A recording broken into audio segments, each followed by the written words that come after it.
how realistic is the 49ers path to the playoffs this year? Let's not just write off the season yet. They're still in it, and they're playing a team on Sunday that has had 6 days of rest. It's coming off an East Coast trip. The Niners are 2 weeks rested and prepared, and they beat this team a few weeks ago. So how realistic is the Niners path to the playoffs, Maverick? I say it's kind of realistic. It's not like if they get in, they're going to win the Super Bowl. I don't think that's they'd really have to get hot and change what's going on to be contenders for the Super Bowl. But to sneak into the playoffs, one, they play the Rams, one, the teams they're chasing. And that, I think, is the most realistic team to switch over in the playoff race. Because here's the Rams' schedule for the rest of the year. They play the Niners, then they play the Cardinals, which the Cardinals could beat them. Then New England, who have been very hot and cold. That could be a win. Sometimes New England looks great. Sometimes they look very bad.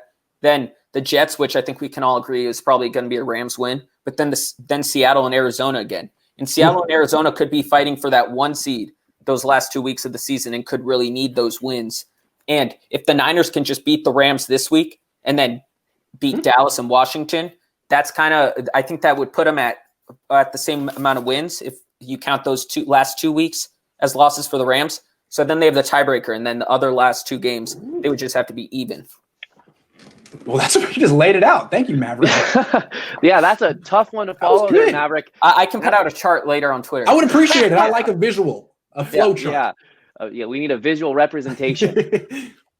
I don't know how realistic it is. I feel their chances dwindled a little bit when the Rams upset the Buccaneers. That was a huge win for the Rams, And with the Cardinals losing to the Seahawks, I almost feel that the team to chase now is the Cardinals. And the Rams play the Cardinals twice.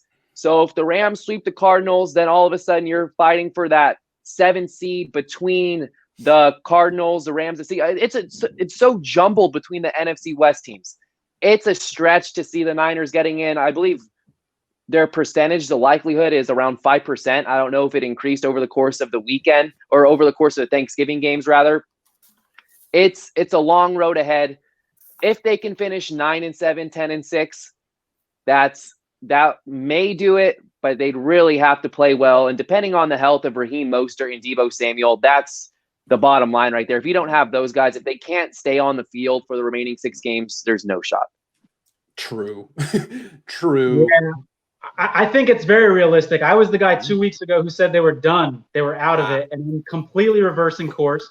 If you're interested, by the way, 49ers Super Bowl odds are about 100-1 right now. And I think to win or to make it, to win or to make it, the playoffs, they would be nobody would want to play them. Like if that offense was healthy, if Deebo, Ayuk, Jordan Reed, and Kittle, and those running backs, like who would want to play that team? But I think Maverick hit the nail on the head when he talked about the schedule. The Niners have the easiest schedule of all the teams in the NFC West remaining.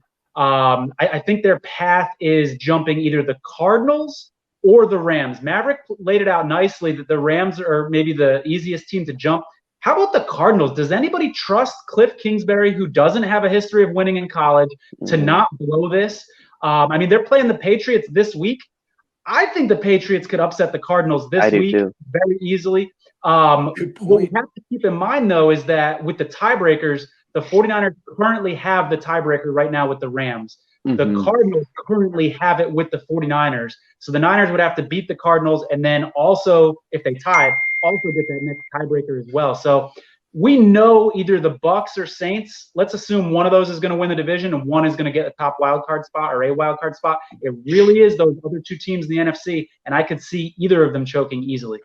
Are we so sure that Tampa's going to make the playoffs? Tampa's looked bad 2 of the last 3 weeks. I was going to say that, but it's Kansas City this week, then Minnesota, Atlanta, Detroit, Atlanta. And that made it hard. Yeah, who knows? Okay, good point. It's just they've looked real vulnerable the last couple of weeks. The Rams are interesting because they haven't faced the Cardinals yet. They got some really tough games on their schedule. I do think there's a realistic path for the Niners, but really it doesn't matter what any of these other teams are doing. If they don't get Raheem Mostert and Jeff Wilson back like now, and they have to do another game with Jerick McKinnon being the engine of the offense, they're not gonna make it. So I think the path to the regulars to the postseason is they got to win 5 of their next 6, basically. And I don't even know if that'll do it. But if they win 5 of their next 6, I don't know which game is the most droppable. Maybe the one against Buffalo. If they could beat the Rams, drop the one to Buffalo, win the next 2 against the NFC East, and then be 7-7 with 2 to go. Maybe Jimmy comes back.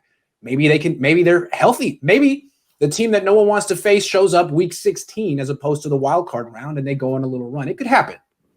Yeah. Go ahead, Maverick. I was just going to say a Buffalo win would be big because I believe they beat the Rams. I'm pretty sure they held on to win that game. And then they did. That would just be a big tiebreaker as well. I think they would own almost every other tiebreaker over the Rams. So it's just take care of business. But, of course, the Cardinals beat the Bills on that Hail Mary. That was that game, right? And so then if the Niners lost to the Bills, then the Cardinals would hold that tiebreaker, or at least a smaller subset of the strength of schedule tiebreaker, if the Cardinals and the Niners split the series this year. Tony, you have something you want to say? Yeah, I just want to add too. I think the 49ers are getting healthier, and they got this bye, right? Yep. While other teams are starting to have their injuries mount. I mean, the Rams just lost their leading tackler. He just went on IR. Drew Brees is out for who knows how long with all those broken ribs. I know the Packers have offensive line injuries as well. So the 49ers are getting healthy. Other teams who have less depth than the 49ers are getting more injured. So the stars could align. And let me ask real quick. If the Niners beat the Rams on Sunday, but then end up with the same record as the Rams, wouldn't the Niners have the tiebreaker? Mm-hmm. Yep. They beat them twice. So the Niners don't necessarily have to leapfrog anyone. They just got to beat the Rams on Sunday and then finish with the same record as the Rams. I don't know if they will because the Rams are actually pretty solid this year. Yeah, but they're not great. I think they're better coached than I think they're playing above their level right now. It'll be interesting to see what happens. And the Niners are going to have some help. Other teams might knock them off. Real interesting. I didn't think there was a realistic path. But now you guys have kind of swayed me. All right, let's move on. But if Debo and Raheem don't play, it's over, like you said. Yeah.